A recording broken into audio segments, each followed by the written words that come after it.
Assalamualaikum warahmatullahi wabarakatuh. Waalaikumsalam warahmatullahi wabarakatuh. Innal hamdalillah nahmaduhu wa nasta'inuhu wa nastaghfiruh wa na'udzu billahi ta'ala min shururi anfusina wa min sayyiati a'malina. May yahdihillahu fala mudilla lahu wa may yudlil fala hadiya lahu. Wa asyhadu an la ilaha illallah wahdahu la syarika lahu wa asyhadu anna Muhammadan 'abduhu wa rasuluh. Ya ayyuhalladzina amanu taqullaha haqqa tuqatih wa la tamutunna illa wa antum muslimun. Ya ayyuhan nasu taqu rabbakumul ladzi khalaqakum min nafsin wahidah wa khalaqa minha zawjaha wa batha minhuma rijalan katsiran wa nisaa'a. Wattaqullaha alladzi tasaaluna bihi wal arham innallaha kana 'alaikum raqiba. Ya ayyuhalladzina amanu taqullaha wa qulu qawlan sadida yuslih lakum a'malakum wa yaghfir lakum dhunubakum wa may yuti'illaha wa rasulahu faqad faza fawzan 'azima. Amma ba'd, fa inna asdaqal hadithi kitabullah wa khairal hadi hadi Muhammadin sallallahu alaihi wasallam wa syarrul umuri muhdatsatuha wa kullu muhdatsatin bid'ah wa kullu bid'atin dhalalah wa kullu dhalalatin finnar. Ma'asyiral muslimin, ikhwani fillah wa akhwati rahimani wa rahimakumullah. Segala puji bagi Allah Azza wa Jalla yang mempertemukan kita kembali di majelis ini. Kita duduk bersama sembari menunggu datangnya waktu Isya. Kita membaca, mempelajari beberapa firman Allah, beberapa sabda-sabda Nabi sallallahu alaihi wasallam dan petuah-petuah emas para ulama salaf yang sangat bermanfaat bagi akidah kita dan bagi ketakwaan kita kepada Allah Azza wa Jalla. Sebagaimana kita sampaikan pada pertemuan kita di pagi hari tadi, bahwa kita akan melanjutkan pembahasan tentang manhaj muwazanah yang dipaparkan oleh Fadilatul Syekh Shalih bin Fauzan Al-Fauzan hafizahullah taala. Kita teruskan yang tadi kita bahas. Beliau Fadilatul Syekh ditanya, hal yalzamuna dzikru mahasin man nuhadzira minhum? Kata penanya, apakah harus bagi kita untuk menyebutkan kebaikan-kebaikan orang yang kita peringatkan akan kesesatannya? Ada seorang tokoh yang menyeru kepada kesyirikan, menyeru kepada kebid'ahan. Ketika kita memperingatkan manusia dari kesesatan orang tersebut, haruskah kita juga menyebutkan tentang kebaikan-kebaikannya? Paham ya pertanyaannya ya? Ya, ini yang disebut dengan muwazanah. Wazan dari kata-kata wazan, harus imbang timbangannya. Kalau kau menyebutkan keburukannya, maka kau harus menyebutkan kebaikannya supaya adil, supaya objektif, ya, supaya tidak tendensius. Biasanya gitu kata-katanya. Dan dijawab oleh Fadilatul Syekh, idza dzakarta mahasinahum fa ma'nahu anta da'auta littiba'ihim. Apabila engkau menyebutkan kebaikan-kebaikan fulan tadi, tokoh dai yang menyeru kepada kesyirikan, menyeru kepada akidah yang menyimpang, yang bertolak belakang dengan akidah salaf, maka itu maknanya kau mengajak manusia untuk mengikuti orang tersebut. Ya, kalau kita mengatakan ada seorang tokoh yang memiliki pemikiran khawarij misalnya, ada seorang tokoh yang memiliki pemikiran akidah yang menyimpang, yang manhaj salaf tidak berakidah seperti itu. Kemudian Anda sesatkan, kemudian Anda peringatkan orang dari kesesatannya. Maka ketika Anda menyebutkan kebaikannya, ya, fulan ini punya akidah yang menyimpang. Ada seorang yang ditokohkan, dia ini memiliki pemikiran meyakini Allah Subhanahu wa taala itu bukan di atas arsy. Tapi Allah Subhanahu wa taala itu ada di mana-mana. Allah itu ada tanpa tempat. Ya, kemudian dia membolehkan berbagai macam bentuk kesyirikan. Seperti dia menyeru untuk minta-minta kepada wali-wali yang telah mati, ya, dalam rangka tawassul, tabarruk dan lain sebagainya. Kemudian kita memperingatkan manusia, hati-hati dengan ustadz fulan ini, hati-hati dengan dai fulan ini, dia memiliki penyimpangan ini. Padahal Allah berfirman seperti ini, dia punya keyakinan seperti ini, padahal keyakinan salaf seperti ini, dijelaskan. Tapi ternyata juga disebutkan tentang kebaikannya. Tapi jasanya besar bagi kaum muslimin. Ya, dia yang mengumpulkan umat Islam 7 juta umat Islam ketika itu, meskipun kabur misalnya. Ya, dia punya jasa yang besar. Dia itu pejuang, dia itu begini. Dia yang membangkitkan semangat kaum muslimin. Maka kesesatan yang Anda paparkan kepada dia itu hilang dengan Anda menyebutkan kebaikan-kebaikan orang tersebut. Dengan demikian kata beliau, berarti Anda justru bukan memperingatkan manusia dari bahayanya, justru Anda mengajak manusia untuk mengikuti kesesatan orang tersebut. Ya, ini kata Fadilatul Syekh. La, kata beliau, tidak. La tadhkur mahasinahum. Jangan kau sebutkan kebaikan mereka. Kemudian di sini ada ta'liq dari murid beliau, yaitu Asy-Syaikh Jamal Ibn Furahan Al-Harithi.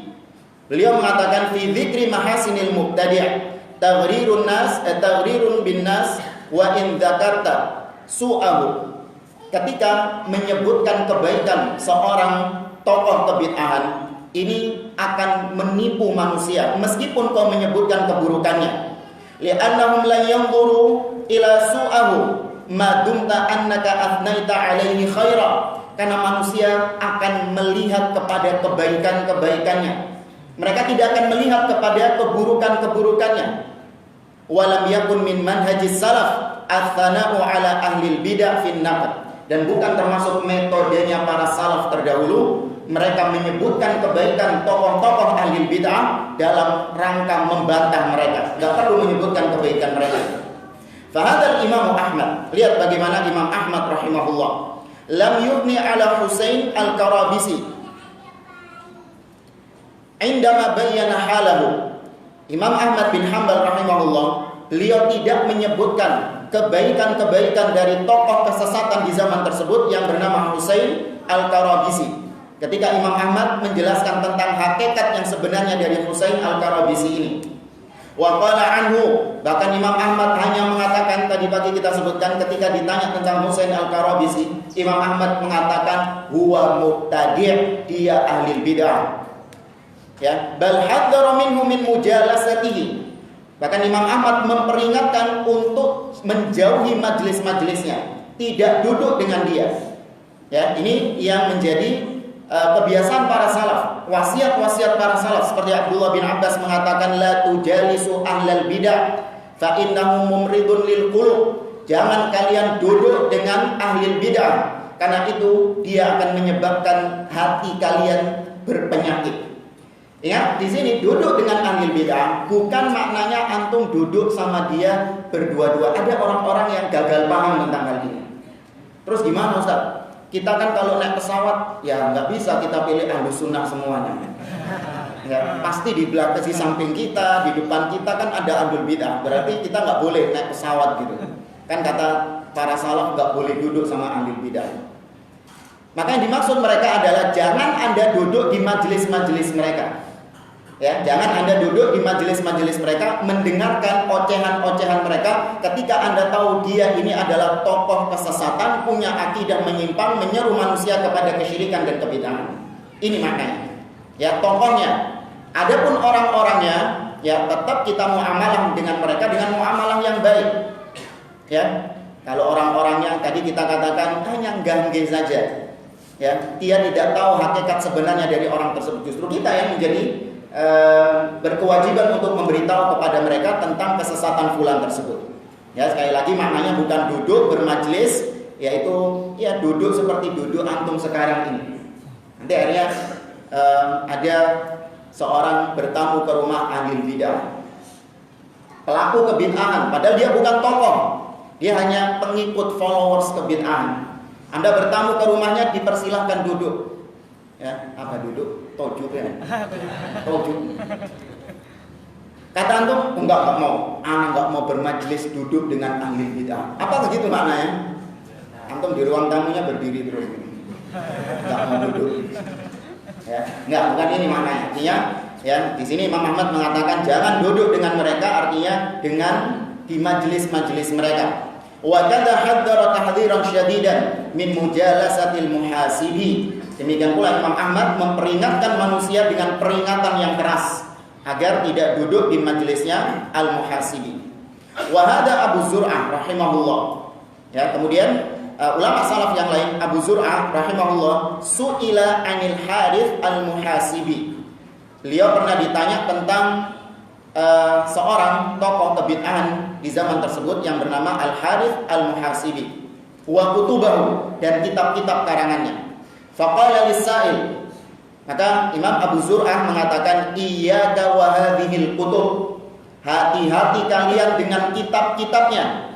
Ya, hadhihi kutubu bid'ain wa dhalalatin, itu adalah kitab-kitab yang berisi kebid'ahan dan berisi kesesatan-kesesatan. Ini ulama salaf memperingatkan kaum muslimin agar tidak membaca buku-buku karyanya ahlul bidah. Ya, tidak seperti sebagian dai yang mengaku sebagai seorang salafi tapi justru merekomendasikan kaum muslimin untuk, kata dia, piknik ke kitab-kitabnya ahlul bidah supaya wawasannya luas, katanya. Ya, kita ini harus, ya, jangan mau hidup di kotak yang kecil. Kita harus hidup di kotak yang besar.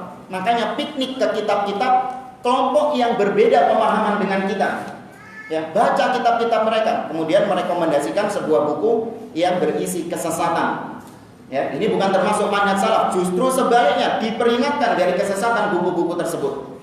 Ya, bahkan Syekh Muhammad bin Shalih Al-Utsaimin yang memerintahkan untuk membakar buku-buku tersebut dari perpustakaan Anda. Ya, nanti kalau mau akan kita nukilkan fatwa dari Syekh Muhammad bin Shalih Al-Utsaimin. Wala yakhfa 'alaika akhil qari anal karabisi wal muhasibi min buhuril ilmi. Kata beliau, dan tidak tersembunyi bagimu bahwasanya Al-Karabisi, Husain Al-Karabisi dan Al-Harits Al-Muhasibi, dua tokoh yang kita singgung tadi, dia itu termasuk lautan ilmu. Mereka berdua itu punya ilmu. Ada kebaikan-kebaikan yang ada pada diri mereka. Walahum rududun ala ahlil bidah. Bahkan dua orang ini tadi, Al-Muhasibi dan Al-Karabisi, sama-sama membantah ahli bid'ah yang lain.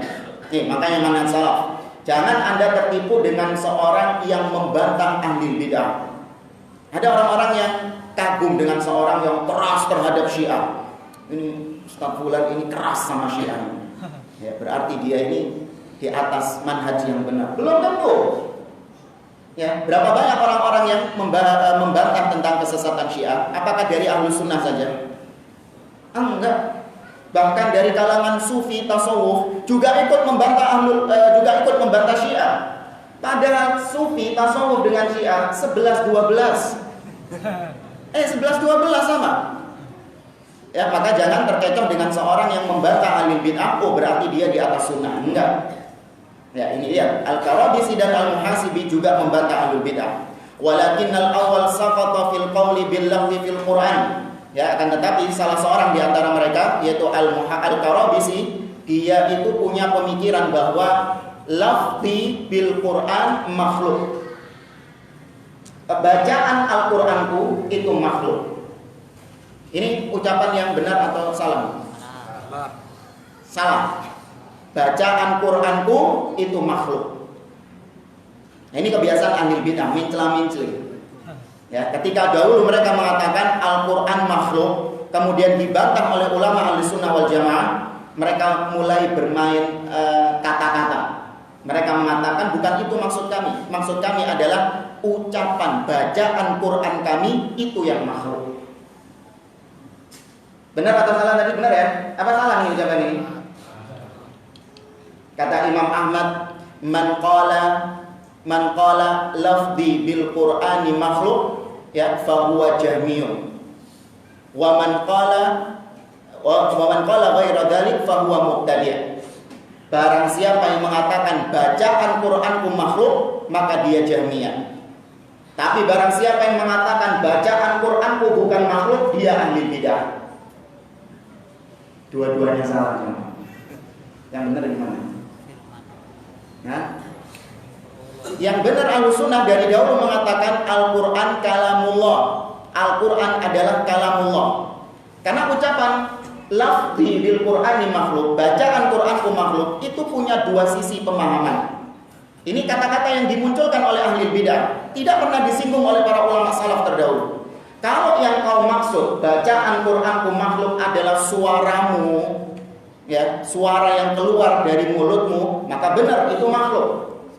Tapi kalau yang kau maksud bacaan Qur'anku makhluk adalah apa yang kau baca, itu kau sebut makhluk, maka ini batil. Karena yang kau baca ini adalah kalamullah, firman Allah. Ya, karena yang Imam Ahmad tegas menutup pintu fitnah. Ya, apabila yang kau maksud itu adalah apabila yang kau maksud adalah suaramu, maka iya itu makhluk. Tapi Imam Ahmad enggak. Imam Ahmad menyalahkan kedua-duanya karena istilah-istilah seperti ini enggak pernah muncul di kalangan para ulama salaf. Sama seperti dipopulerkannya istilah tajsim. Ya, Allah Subhanahu wa taala itu tidak memiliki jisim. Ya, tidak memiliki jasmani. Ini istilah-istilah yang dimunculkan oleh ahli bidah. Maka para ulama tidak menggunakan istilah-istilah seperti ini karena bisa bermakna ganda.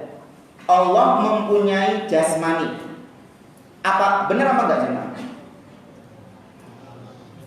Nah, Allah punya jasmani. Benar apa enggak? Benar. Iya, ada dua sisi di situ. Makanya istilah-istilah seperti ini dihindari oleh para ulama salaf. Apabila yang kau maksud Allah punya jasmani, yaitu Allah punya tangan seperti kita, Allah punya wajah seperti kita, jasmani seperti kita, ya, Allah Subhanahu wa taala memiliki arad, ya, tul, panjang, lebar dan lain sebagainya. Kalau itu yang kau maksud, maka enggak, Allah tidak tersifati dengan seperti itu. Laisa kamitslihi syai'. Tapi kalau maksudmu mengatakan Allah itu enggak punya jisim, dengan itu kau menolak menetapkan Allah punya tangan, Allah memiliki wajah dan lain sebagainya dari sifat-sifat Allah, maka katakan Allah lahu jism. Allah punya jisim. Kalau yang kau maksudkan adalah seperti itu. Ya, ini sekali lagi dihindari ucapan-ucapan seperti ini. Ini kesesatannya Al-Karabisi. Wal akhar saqata fi syai'in minal kalam. Adapun Al-Muhasibi, dia itu termasuk orang yang ahli kalam. Wa radda ala ahli kalami bil kalam wa lam yarid bis sunnah. Mereka membantah ahlul kalam juga dengan ilmu kalam. Maka mereka membantah kebid'ahan dengan kebid'ahan juga. Ya, makanya hati-hati ketika ada seorang yang membantah ahlul bid'ah, itu juga terkadang dia membantah dengan bid'ahnya juga. Ya, maka jangan terkecoh. Baik, setelah itu jangan dimuliakan oleh Allah. Saya Shalih Fauzan mengatakan, "Udhkur al-khata' alladhi hum 'alaihi faqat." Cukup sebutkan kesalahan yang ada pada dia saja. Li'annahu laisa mauqulan ilaika an tuzakki wada'ahum.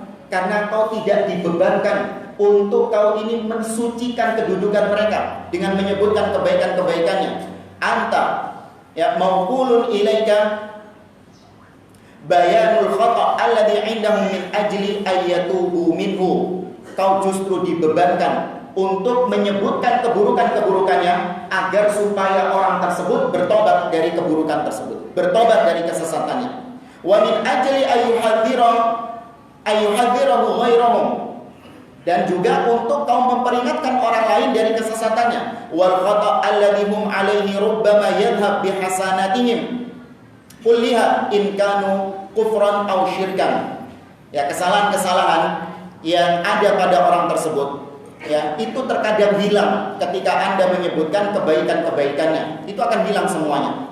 Ya, terlebih lagi ketika dia memiliki kekufuran atau kesyirikan. Wa rubbama yarjahu ala hasanatihi. Bahkan manusia itu terkadang memang lebih condong kepada kebaikan-kebaikannya, tertutupi dengan kebaikan-kebaikannya. Ya, maka ini bukan sebuah metode salaf, ya, muwazanah seperti itu. Kemudian di soal setelahnya, beliau juga ditanya dengan soal yang mirip dengan itu, tapi jawaban beliau agak berbeda. Beliau ditanya, "Intasyaral yauma baina syabab." Telah tersebar hari-hari seperti sekarang di antara syabab, para pemuda, annahu yalzamul muwazana fin naqdi, yaitu wajib bagi kita untuk melakukan muwazanah, menyebutkan keburukan harus juga menyebutkan kebaikan dalam rangka membantahnya.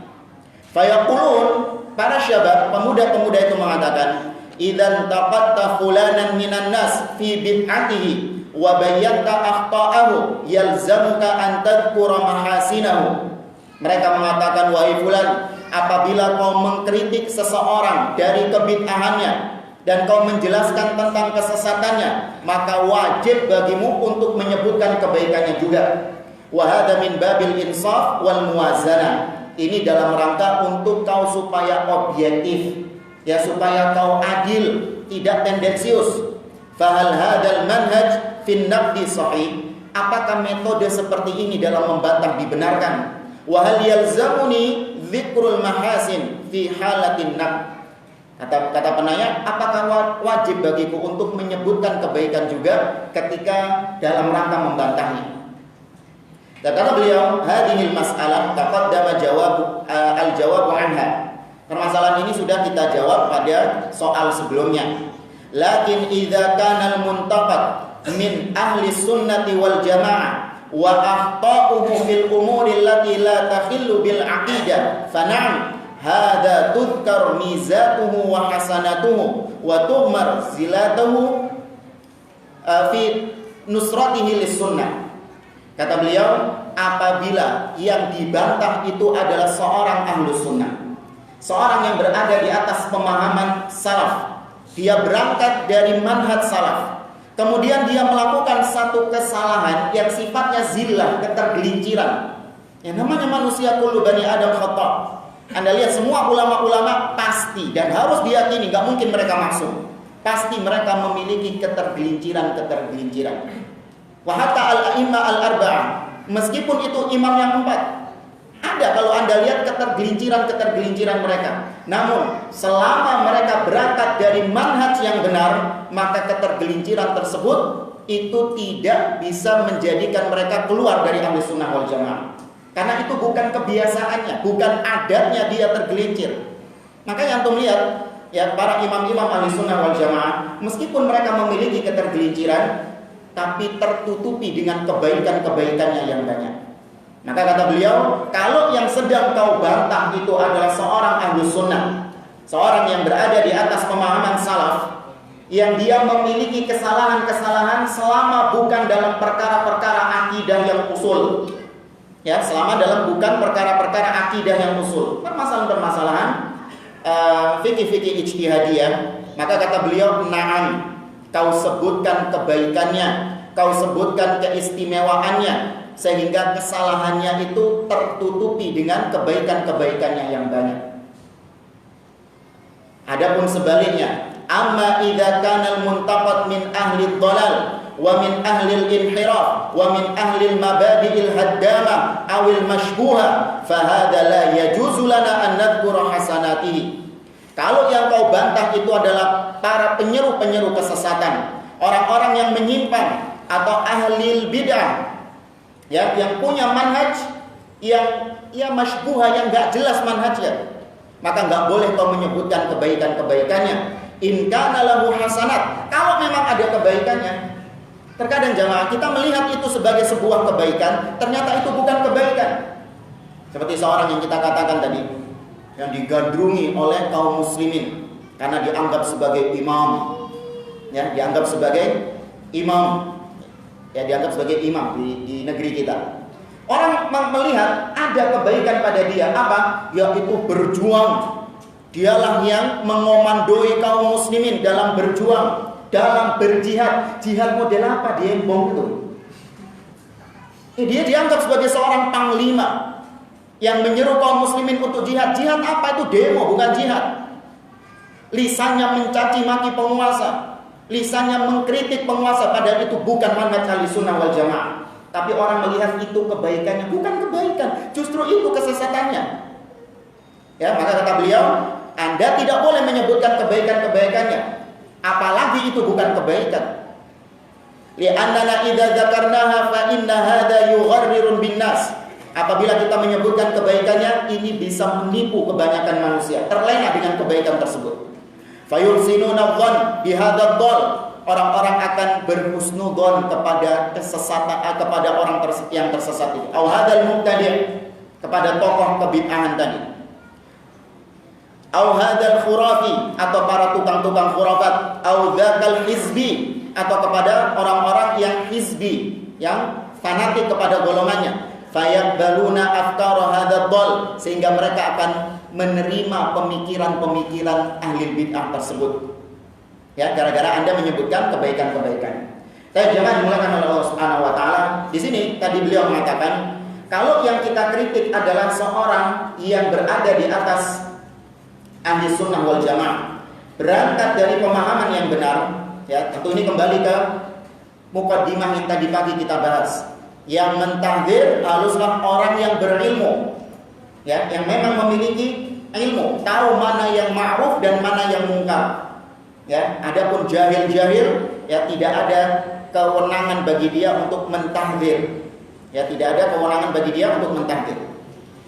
Tapi orang-orang yang memiliki ilmu tersebut, dia mentahdzir yang memang jelas-jelas salah, memiliki kesesatan. Kalau itu dari kalangan ahli sunnah wal jamaah, ya, maka disebutkan juga kebaikan-kebaikannya. Contoh misalnya kita lihat, ya, para ulama-ulama ahli sunnah wal jamaah ketika mengkritik misalnya pemikiran Imam Abu Hanifah, yang beliau terjatuh ke dalam pemikiran Murji'ah, yang tidak memasukkan tidak memasukkan amal ke dalam iman, ya, tidak memasukkan amal ke dalam iman. Ini ketergelinciran Imam Abu Hanifah. Namun para ulama ketika membahas ini memuji Imam Abu Hanifah dengan ilmu-ilmunya yang lain. Namun kesalahannya tetap dijelaskan.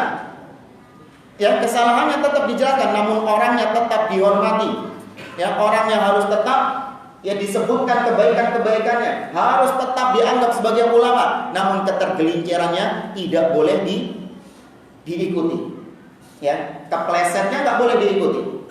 Ini manhaj salaf. Kenapa? Karena beliau berangkat dari akidah yang benar, beliau berangkat dari usul yang benar. Cuma namanya manusia, nggak mungkin sempurna. Pasti ada kekeliruan-kekeliruan di dalamnya. Termasuk di antara pendapat para ulama Al-Hanafiyah, mereka berpendapat bahwa khamar itu hanyalah yang terbuat dari inab, ya, yang terbuat dari anggur. Adapun khamar yang selain anggur maka nggak haram. Gimana? Mau beli kan? Yang dari apa? Tape, haram itu. Boleh. Yang haram dari anggur. Ya, Pak, beli. Kan ada ulama yang membolehkan gitu. Ya, kan selama ada ulama yang membolehkan berarti kita pegang. Apakah seperti itu? Kemana hadis Nabi SAW? Beliau mengatakan, kullu muskirin khamrun wa kullu khamrin haram. Setiap yang memabukkan itu khamar dan setiap khamar itu haram. Ustaz, masa Imam Abu Hanifah tidak tahu tentang hadis itu sampai beliau mengatakan bahwa khamar itu hanya sekedar yang terbuat dari anggur saja? Emang Imam Abu Hanifah nggak tahu hadis itu? Maka kita katakan mungkin bisa jadi belum sampai kepada beliau hadis-hadis Nabi SAW, sehingga sampai pada kesimpulan hukum yang seperti itu. Apalagi yang meluruskannya bukan kita, meluruskannya adalah para ulama-ulama yang lain. Mungkin nggak beliau tidak tahu tentang beberapa hadis Nabi? Mungkin nggak? Jangankan Imam Abu Hanifah, sahabat saja yang hidup di masa Nabi SAW, terkadang ada 1-2 hadis yang tidak diketahui. Umar bin Khattab radhiyallahu anhu, ya, suatu ketika ada Abu Musa al-Asy'ari datang ke rumah beliau, ngetuk pintu, dok dok, nggak dibuka, no, dok dok lagi, nggak dibuka, no, dok dok lagi, sampai 3 kali pulang. Kemudian ketika itu Umar bin Khattab datang ke kumpulan para sahabat menanyakan siapa tadi yang ke rumahku. Kata Abu Musa, aku ya Umar. Kenapa kau nggak mau menunggu? Kata Umar. Kemudian kata Abu Musa al-Asy'ari, sami'tu Rasulullah sallallahu alaihi wasallam yaqul, aku pernah mendengar Nabi mengatakan, idza sta'dzana ahadukum thalathan falam yu'dzan lahu falyarji'. Apabila ada salah seorang di antara kalian minta izin masuk ke rumah orang, ngetuk pintu 3 kali enggak dibukakan, mulio, ya, maka pulanglah, kembalilah. Ini kalau zaman kita sekarang berlaku juga buat HP, ya. Kalau sudah 3 kali miss call nggak dijawab, ya sudah, jangan maksa, jangan maksa. Di miss call terus sampai ngetek baterai ini orang ini. Ya. Umar bin Khattab kaget. Kenapa? Beliau baru pertama kali mendengar hadis ini. Ya, padahal beliau hidup di zaman Nabi SAW. Kemudian Umar bin Khattab bertanya kepada para sahabat yang lain, hal ahadun minkum yasma'uhu? Apakah ada di antara kalian yang juga mendengar hadis tadi? Maka kata Ubay bin Ka'ab, kalau nggak salah, iya, aku ya Rasulullah, aku ya Umar, aku mendengarnya dari Nabi SAW. Tuh, itu Umar hidup di zaman Nabi, terlewatkan baginya 1-2 hadis. Maka demikian pula imam-imam yang lain, terlewatkan bagi mereka beberapa hadis Nabi, sehingga sampai pada kesimpulan hukum yang salah. Namun tetap kita hormati orang tersebut. Kenapa? Karena metode dia dalam beragama benar, yaitu menggunakan metode salaf. Akidahnya berdasarkan akidah salaf. Ya, tapi ketergelincarannya tetap tidak kita ikuti. Adapun tokoh kebid'ahan yang memang sejak awal dia itu bukan berangkat dari manhaj salaf. Dia memang sejak awal melandasi pemikirannya dengan pemikiran-pemikiran sesat. Maka yang seperti ini, apapun hasil daripada istinbatnya tetap kita salahkan. Contoh misalnya, ada orang liberal, ya, orang filsafat, dia mengatakan khamar itu haram. Anda benarkan atau Anda salahkan? Nah, dibenarkan. Ya, tapi tetap kita salahkan dari segi metodenya dia dalam menentukan itu haram. Kesimpulannya iya, memang haram. Namun cara dia sampai kepada kesimpulan itu salah. Karena metodenya orang-orang seperti itu mengedepankan akal terlebih dahulu daripada dalil. Jadi diteliti sama mereka. Khamr ini diteliti.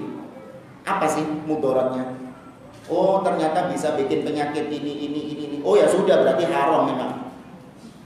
Apa gitu metode dalam beragama? Ahlussunnah enggak, datang dalil sami'na wa ata'na, sudah. Mau terbukti itu mudarat atau enggak terbukti mudarat enggak urusan. Tapi mereka enggak diteliti. Sampai pada kesimpulan khamr haram, maka kita katakan salah. Ya, caramu untuk menentukan itu salah. Karena mereka berlandaskan akal. Kemudian ada seorang ahlussunnah yang tadi seperti Imam Abu Hanifah dan ulama-ulama Hanafiyah yang lain mengatakan khamr itu yang haram cuma terbuat dari anggur. Bagaimana sikap antum? Pendapatnya salah, namun tetap orangnya kita anggap ahlussunnah wal jamaah. Kalau mau pendekatan logis, kalau masih bingung gini aja. Antum semua di sini ya pasti pernah sekolah ya. Nah, yakin pernah sekolah, pernah ikut pelajaran matematika ya. Ya. Dulu kita ketika ujian matematika, ujian perkalian, pembagian atau apa yang itu, ketika menghitung hasilnya itu harus ditulis caranya. Ya kan? Harus ditulis caranya. Misalnya perkalian saja. Ya, 30 kali 10 misalnya. Ya, 30 kali 10 itu ditulis caranya. Ini kemana, terus ngitungnya ke sini sampai pada hasil dari perkalian tersebut. Berapa hasilnya? Yang susah aja. 1235 dikali 345. Berapa teman? Enggak apa-apa. Ya 1200 berapa tadi? 1235 dikali 425. Berapa coba?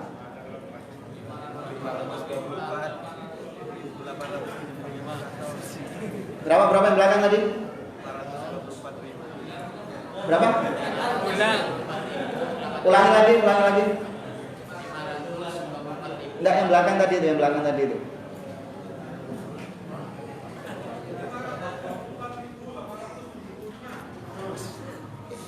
Pakai HP ya, kalkulator ya. Salah. Ana bilang salah. Anda coba ya, ketika dulu ujian ada soal perkalian seperti itu, Anda langsung menjawab tanpa pakai caranya. Anda pernah nyoba dulu? Bawa kalkulator kecil, jangan ditiru ya. Bawa kalkulator kecil itu. Tak hitung ini, langsung tak tulis jawabannya. Ketika keluar nilainya 0, semuanya disalahkan sama guru. Padahal tak hitung-hitung, Bu, ini bener ini. Protes sana, ini bener ini. Iya, tapi caramu salah. Ya, caranya bukan pakai kalkulator, tapi dihitung manual, salah caranya. Tapi ada teman anak sebelah, dia itu jawabannya itu salah, tapi dia tetap mendapatkan nilai lebih tinggi daripada anak. Karena dia caranya benar, tapi jawabannya salah. Caranya benar dia, ditunjukkan cara ngitungnya bagaimana, metode ngitungnya bagaimana, tapi ternyata ada kepleset. Kalau nggak salah dia mengira angka 1, angka 7 itu angka 1. Ya, dia melihat angka 7 itu seperti angka 1, sehingga hasilnya pun juga salah. Tapi sama gurunya diapresiasi, dikasih nilai setengah. Anak yang benar dikasih 0. Paham di sini pendekatannya? Ya. Ya, kalau caranya benar, berangkat dari pemahaman salaf, maka kesimpulan hukum yang disampaikan salah iya, namun orangnya tetap kita anggap dia sebagai ahlus sunnah, kita hormati. Kalau kita mengkritiknya, wajib untuk menyebutkan kebaikan-kebaikan. Tapi kalau ahli bidah, ya jangankan salah, benar saja tetap kita tidak menganggapnya sebagai ahlus sunnah wal jamaah.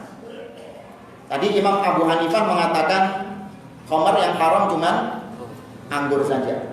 Kemudian baru-baru ini kemarin ada seorang dokter yang mengatakan bahwa seorang yang memiliki partner yang sudah dimiliki, sudah punya komitmen bersama, maka boleh digauli sah. Ya, meskipun tanpa ikatan pernikahan. Baik.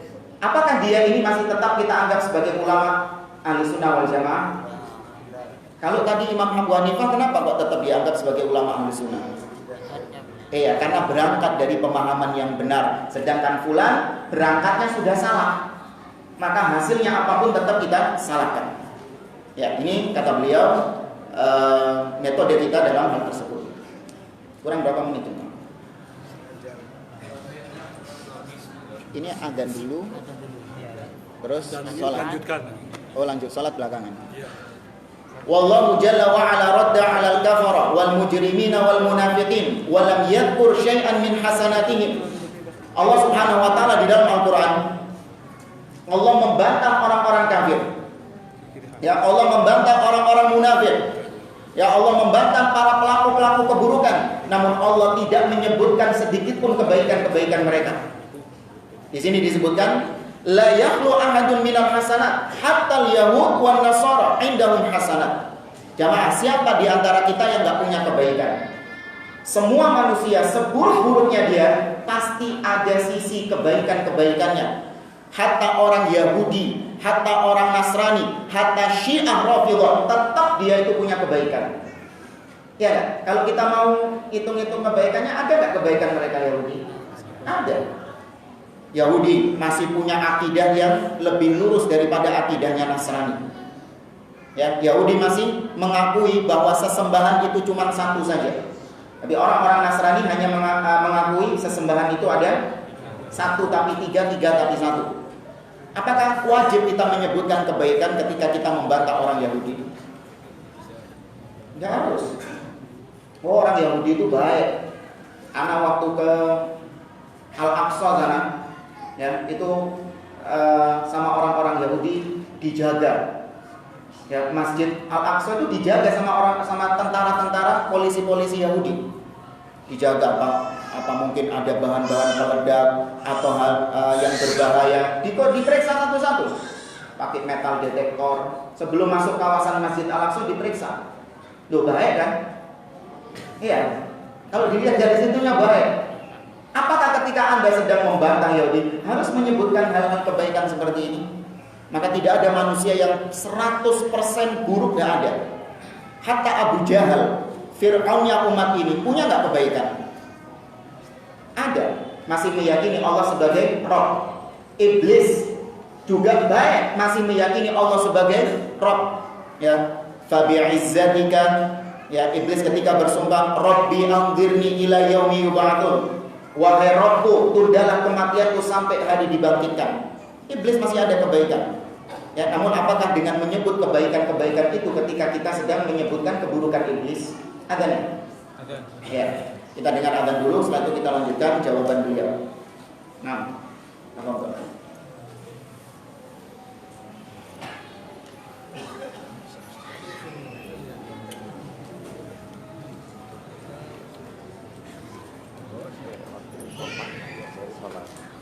Oh ya.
Ya, jamaah dimuliakan oleh Allah, kita teruskan kembali ucapan Fadilatul Syekh.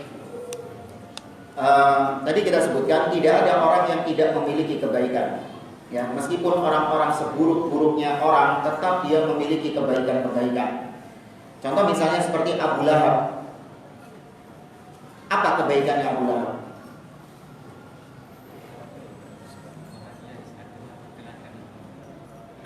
Kenapa?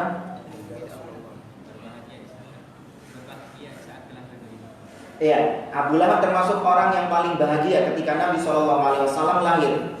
Ya, bahkan beliau memerintahkan budaknya untuk menyusui Nabi SAW. Siapa? Siapa nama budaknya Abu Lahab?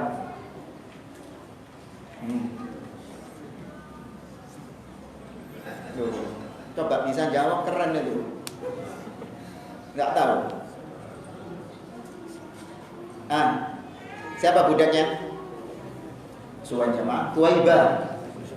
Ya, Tuwaibah. Ada jasanya Abu Lahab, tapi ketika Allah mencela Abu Lahab, memperingatkan manusia dari kesesatan Abu Lahab, tabbat yada abi lahabi wa tab, Allah sebutkan enggak kebaikannya? Enggak disebutkan.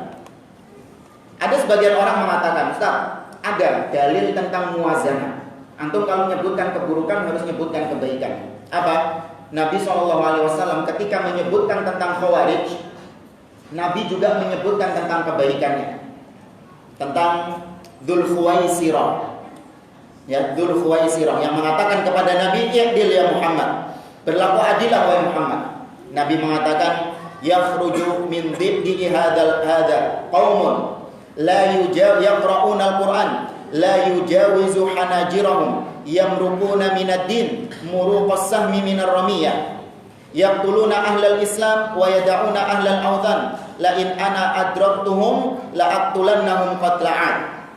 Kata Nabi, akan keluar dari tulang sulbi orang ini sekelompok kaum yang mereka gemar membaca Al-Qur'an. Oh, kan disebutkan kebaikannya. Mereka gemar membaca Al-Qur'an, namun bacaannya ya tidak sampai ke hatinya, hanya di kerongkongannya saja. Ya, bacaannya hanya di kerongkongannya saja. Mereka keluar dari batasan-batasan agama sebagaimana anak panah yang melesat dari busurnya. Mereka membunuh ahli Islam dan membiarkan para penyembah berhala. Apabila aku mendapati mereka, kata Nabi, aku akan binasakan mereka seperti binasanya kaum Ad. Berarti Nabi muwazanah kan di sini kan? Nabi menyebutkan keburukan, tapi kebaikan juga disebut. Apa kebaikannya tadi? Yaqra'unal Qur'an. Bahkan orang-orang Khawarij, Nabi SAW mensifati mereka, tahqiruna salatakum ma'a salatihim wa siyamakum ma'a siyamihim. Kalian wahai para sahabat akan menganggap remeh salat kalian dibandingkan dengan salat mereka. Ya, kalian akan menganggap remeh puasa kalian dibandingkan dengan puasa mereka. Nah, Nabi menyebutkan kebaikan, mereka gemar salat, mereka gemar puasa. Ini dalil sebagian orang yang membolehkan katanya al-muwazzan. Maka dijawab oleh beliau, ma dzakara Rasulullah sallallahu alaihi wasallam hadhihi as-sifat li haula'il qaum baghiyat ats-tsana 'alaihim aw li yugharrir bihim. Nabi ketika menyebutkan tentang kebaikan-kebaikan Khawarij ini bukan dalam rangka memuji mereka. Ya, sekali lagi beliau mengatakan bukan dalam rangka memuji mereka atau untuk menutup-nutupi kesalahan mereka, tidak. Wa innama liyuhadziran nasa minhum. Justru sebaliknya beliau memperingatkan manusia dari mereka, alla yardaru bi a'malihim as-salihah fi dhahiriha, agar manusia tidak tertipu dengan amalan-amalannya yang nampak, yang banyak, tapi ternyata punya akidah yang busuk. Antum misalnya gini, ini pujian menyebutkan kebaikan atau justru ini celaan? Fulan jenggotan, tapi utang nggak bayar. Anak ketika nyebutkan jenggotan ini kebaikan atau kebaikan kan? Tapi ketika kalimatnya sempurna seperti tadi, itu dalam rangka mencela, memperingatkan manusia atau untuk memujinya. Untuk memperingatkan, hati-hati, fulan ketoan itu jenggotnya panjang. Tapi gitu, utang nggak pernah bayar, punya ilmu ngilang. Ya, sudah ngutang hilang juga. Nah, nggak pernah datang ke masjid, bisa ngilang. Telepon nggak aktif. Ya, ini Nabi sama seperti itu. Nabi mengatakan Khawarij baca Qur'annya, ahli baca Qur'an, ahli sholat, ya banyak puasa, bukan dalam rangka memuji mereka, tapi untuk memperingatkan manusia agar jangan tertipu dengan ibadahnya, jangan tertipu dengan penampilannya, namun hakikatnya bobrok. Imam Al-Ajuri rahimahullah dalam kitabnya Asy-Syari'ah juga pernah mengatakan hal yang serupa. Imam Al-Ajuri mengatakan, la yanbaghi li ahadin liman ra'a ijtihada kharijiyyin qad kharaja ala imamin adilan kana al-imam am jahiran fa kharaja wa salla sayfahu wa wastahalla qital al-muslimin fala yanbaghi lahu an yamtarra bi husni tilawatihi lil Qur'an wala bi tuli qiyamihi fi shalah wala bi dawami siyamihi wala bi husni alfadhihi fil ilmi idza kana madhhabuhu madhhab al-khawarij. Kata beliau, enggak boleh bagi seseorang yang dia melihat ada seorang yang jelas-jelas punya pemikiran Khawarij, dia keluar dari ketaatan kepada pemimpin, tidak lagi menganggap pemimpin yang ada sebagai pemimpinnya, khuruj, ya memberontak kepada pemimpin yang zalim ataupun yang adil. Kemudian dia memobilisasi massa, ya, dan mulai menghunuskan pedang, menghalalkan peperangan kepada kaum muslimin. Maka nggak boleh bagi kita untuk tertipu dengan bacaan Qur'annya yang bagus. Kalau ngaji enak, Ustaz, bikin saya itu nangis bacaan Qur'annya. Terus kalau bacaan Qur'annya bagus, kenapa? Diambil ilmunya, padahal akidahnya bobrok, padahal manhajnya rusak. Zaman sekarang ini Masya Allah ya, seorang yang hafal Quran, bacaan Qur'annya bagus, itu sudah seperti diangkat ke Syekhul Islam gitu, dikasih gelar Al-Hafidh, ya, padahal Al-Hafidh ini gelar bagi ulama-ulama yang hafal ribuan hadis. Tapi sekarang hafal Quran sudah dijuluki Al-Hafidh. Ini wallahualam lama-kelamaan bisa jadi nanti Al-Allamah. Ya, seorang hafal Quran sudah dikasih panggung, disuruh kajian, disuruh berfatwa, ditanya tentang permasalahan-permasalahan agama. Padahal apa yang dia baca masih nggak tahu. Hafal Quran benar, suara bagus benar, tapi dia masih nggak paham apa yang dia baca. Ada yang kejadian seorang imam yang tadi ditokohkan menjadi seorang ustadz, ya, disuruh kasih panggung, suruh kajian, disuruh khutbah, ya, ditanya-tanya tentang permasalahan agama, cuma gara-gara dia ini bacaan Qur'annya bagus, padahal bahasa Arab nggak paham. Buktinya apa? Ketika dia membaca firman Allah Subhanahu wa taala, ayatnya terbalik, dia nggak paham. Ayatnya terbalik, dia nggak paham. Allah berfirman dalam surah Al-A'raf misalnya, wa nada ashabun nari ashabal jannah an afidu alaina minal ma' aw mimma razaqakumullah qalu innallaha harramahuma 'alal kafirin. Ini ayat yang benar. Penduduk neraka berkata kepada penduduk surga. Yang ngomong siapa? Penduduk neraka. Perhatikan. Wahai penduduk surga, berikan kepada kami apa yang Allah berikan kepada kalian dari air atau nikmat-nikmat yang kalian dapatkan dari Allah. Penduduk surga mengatakan itu semua diharamkan atas orang-orang yang kafir. Sama dia dibalik. Karena ayat sebelumnya mengatakan wa nada ashabul jannah ashaban nar. Penghuni surga mengatakan kepada penghuni neraka. Yang kedua, penghuni neraka mengatakan kepada penghuni surga. Dibalik sama dia. Kacau jadinya. Penduduk surga berkata kepada penduduk neraka, wahai penduduk neraka, kata penduduk surga, berilah kami air. Yang merengek kok malah penduduk surga. Fulan enjoy saja. Ya, maka hati-hati, ada orang-orang yang ahli membaca Al-Quran, namun tadi dia nggak paham tentang apa yang dia baca.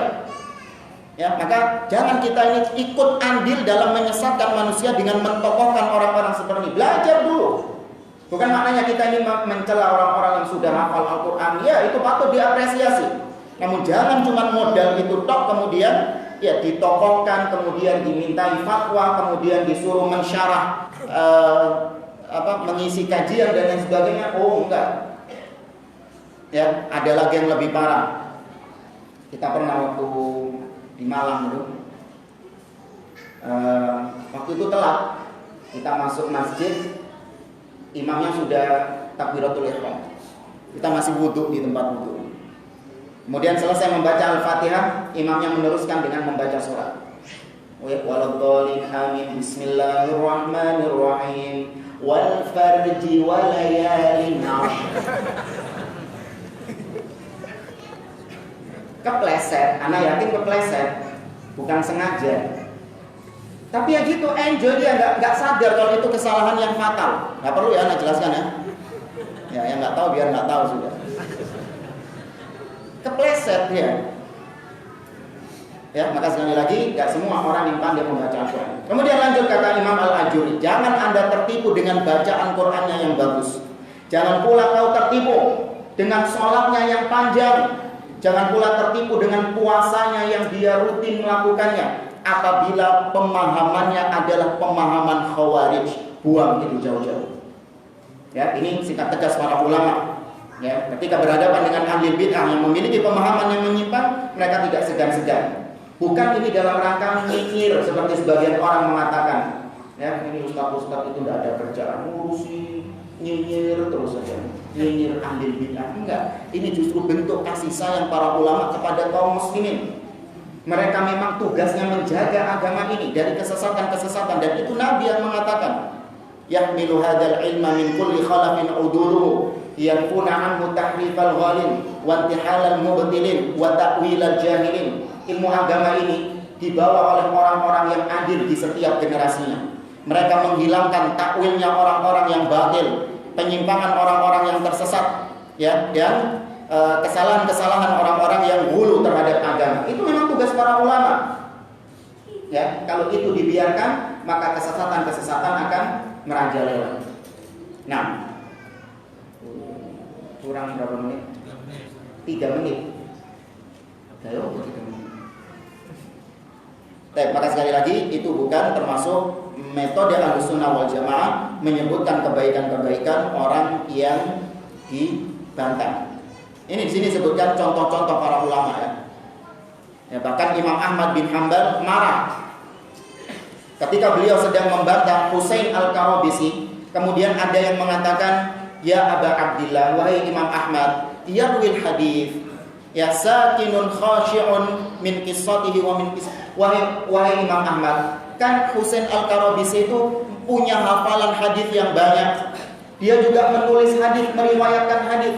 Dia itu orang yang lembut, ya, orang yang khusyuk. Masya Allah kalau dia baca Quran sampai nangis. Imam Ahmad mengatakan la yaghurruka khusyu'uhu walinuhu. Jangan sampai kekhusyuannya dan kelemah lembutannya itu menipumu. Orang kan gitu kadang, yang dilihat lemah lembutnya, nggak dilihat akidahnya bagaimana, nggak dilihat nggak dilihat penyimpangannya bagaimana. Yang penting penyampaiannya lembut, sejuk. Ya, kemudian apalagi orang sekarang? Iya, penyampaiannya itu lembut gitu. Orang sekarang kan sukanya yang lembut. Nah, ini sifatnya lembut kayak gini. Sukanya yang lembut. Ya. Maka kata beliau, jangan lembutnya membuat engkau tertipu, yang menjadikan kesesatannya jadi hilang dari dalam dirinya. Ya, ini concernnya para ulama-ulama ahli sunnah wal jamaah dalam membantah ahli bid'ah. Mereka tidak menyebutkan kebaikannya. Beda halnya dengan kalau menulis biografi, ya. Kalau ketika menulis biografi, iya, para ulama menyebutkan tentang kebaikan-kebaikannya juga, bukan dalam rangka mentahdir. Ya, kalau menyebutkan biografi, iya, harus fair, disebutkan pula bagaimana biografinya dia secara lengkap, kebaikan-kebaikannya, ilmunya bagaimana. Tapi kalau dalam rangka memperingatkan kesesatan manusia dan memperingatkan kesesatan dia kepada manusia, nggak perlu menyebutkan kebaikan-kebaikannya. Ya, ini sekali lagi metode Ahlussunnah wal Jamaah, tidak ada yang namanya muwazanah. Ya, dalam kecuali tadi ya, kalau Ahlussunnah yang salah antum sebutkan kebaikannya. Ya, kalau Ahlussunnah yang salah disebutkan kebaikannya. Tapi kalau ahli bid'ah nggak perlu disebutkan kebaikannya. Dan saya kira ini yang bisa kita sampaikan. Wallahu a'lam bishawab. Ya, karena nggak ada tanya jawab ya. Ada, nggak sholat ini. Oh, habis sholat lanjut. Tiwa seneng anak. Ya Allah a'lam bishawab. Jazakallahu khairan. Assalamualaikum warahmatullahi wabarakatuh.